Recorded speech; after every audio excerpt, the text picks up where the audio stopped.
first, let's join Troy on a picture-perfect garden estate. A beautiful place to visit while you're in Louisville, Kentucky is Whitehall. I'm here with Phillipe Chadwick, a fellow designer, and we have been wandering the property and looking at the magnificent gardens here. Right now, we're in a room full of hydrangeas. From a design perspective, the layout of this area really is very simple. That's what makes it so effective, and that's one of the hardest things to do in design, is really do something really simplistic. It makes it really interesting and bold at the same time because you've got such a mass planting of the same thing.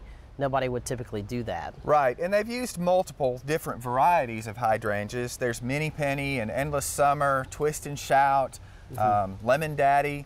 There are many varieties in here, but all within the same family of plants, so you get this big show all at one time. Yeah, it's really nice, and it's really important to stay within the same color family, so you kind of keep that atmosphere and that really cool blue-white tones that's very comfortable. Sure. And just remember that hydrangeas get very big, so you want to place them, 5 to 6 feet apart. And the way that they're planted in this area covers kind of the edge of this concrete border, which really softens the edge and makes it, again, a very comfortable, elegant, beautiful space. Right. And it looks to me like these have probably been fertilized with one of those acidic type fertilizers. Definitely. So we've got this good blue color in most of them. Some of them are really spectacularly blue. Sure. Others are a lighter blue, sometimes almost kind of fading to pink, and that all has to do with the soil. Sure. And the use of a lot of the whites in the hydrangeas really makes it stunning in the evening, because white just kind of glows and pops in the evening. This variety of lace cap is one called Twist and Shout, and it's actually a reblooming variety that has been introduced by the tree and shrub guru Mike Durr in a line of new hydrangeas that will repeat flower all through the summer, but in this case a lace cap type instead of a mop head. I feel like we're really lucky to be here today because of the mild winter that we've had, so the hydrangeas are just spectacular this year. I agree. Enormous blooms, and so many of them, and a lot of times in the winter, even in Tennessee, we get those little cold snaps that freeze the buds back a little bit, and we don't get this big display, but there's sure nothing more magnificent than this. Another beautiful feature of the property here at Whitehall is this magnificent border that must be 125 feet or so long, but it's only 8 feet, maybe 10 feet wide. And I think one of the best things that they have done is that they've mixed the plants in so well. Perennials, annuals, tropicals. Sure. And also be really aware of when things bloom. There's a really nice mixture of things that have passed, that are currently blooming, and that are going to bloom in the fall. So you consistently have a wide range, and there's always something blooming. Right. I know as I'm walking along, I even see peony foliage kind of buried down in here now, still doing its work feeding the root system for next year, but disguised by all of these other plants that are coming up around it. Same with the irises, poppies, and various other things. And I love how they left the seed heads on the iris. I think they're very ornamental.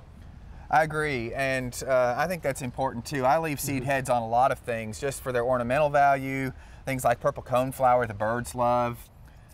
Well, in typical English fashion, we've moved from up closer to the house in a more formal part of the garden to further away from the house in a much less formal part of the garden, a really truly mixed border or mixed garden style. Yeah, definitely. I mean, just from here I can see herbs and perennials and trees and shrubs and annuals, all kinds of things. Yeah, I mean, it really is a mix of conifers and grasses and flowering plants. It's really just an incredible collection that is really well designed. Definitely.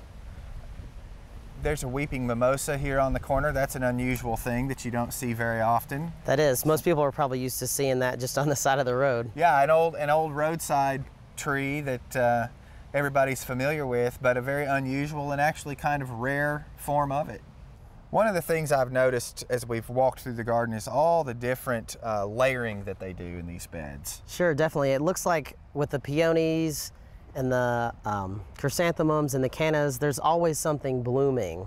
And I really like how the light is kind of shining through those cannas right now. It's really catching the leaf pattern. It's beautiful. Yeah, they've situated them such that certain times of the day you really catch that beautiful light pattern. This is really nice. What's this blue over here? That is Scutellaria in Canna. It's a native, actually, to Tennessee and Kentucky. And in the wild, when you see it, generally it's only about 1.5 or 2 feet tall, but when you get it in really good garden soil with maybe a little fertilizer and a little water, it will do this, which is 4.5 feet tall and probably almost 4 feet wide. Stands up, loves the heat, and early summer gives you this magnificent blue display in the garden. Spectacular. How long does it bloom? It'll bloom for about a month or 6 weeks, and then it will go to seed and very politely reseed itself around the garden. It's not invasive, but it does seed here and there, and in my garden is always welcome. Yeah, I love this bronze fennel mixed in right here. It really makes such a statement up against something like this yucca right here. Just the total contrast is Exactly. so bold. Fine fuzzy foliage, big spiky foliage, Yeah. different color variations. Really Sure. what this whole garden is about. Again, as we said, just a terrific collection of plants and really well done. Even though there are a lot of things in bloom in here, I still keep going back to the fact that what I really see is all these great textures. Sure, like this elephant ear over here. Yes, It's really nice. exactly. Again, filling that space where these peonies are going to be done, this elephant ear is going to kind of take over this corner. Right. I also love the poppies mixed in right here. They kind of seem scattered and very fun and free-flowing throughout the garden. And I'm sure they just reseed themselves and they're allowed to grow wherever they come up. You know, there's really a great collection of different things, from old-fashioned plants to new and interesting varieties of things. And I'm just really surprised and impressed at how tidy it is, being such a mixed garden. It really is. So if you're visiting Louisville, make sure that you visit Whitehall. They're open Monday through Friday, and they love to have visitors to the garden. For more information, log on to volunteergardener.org.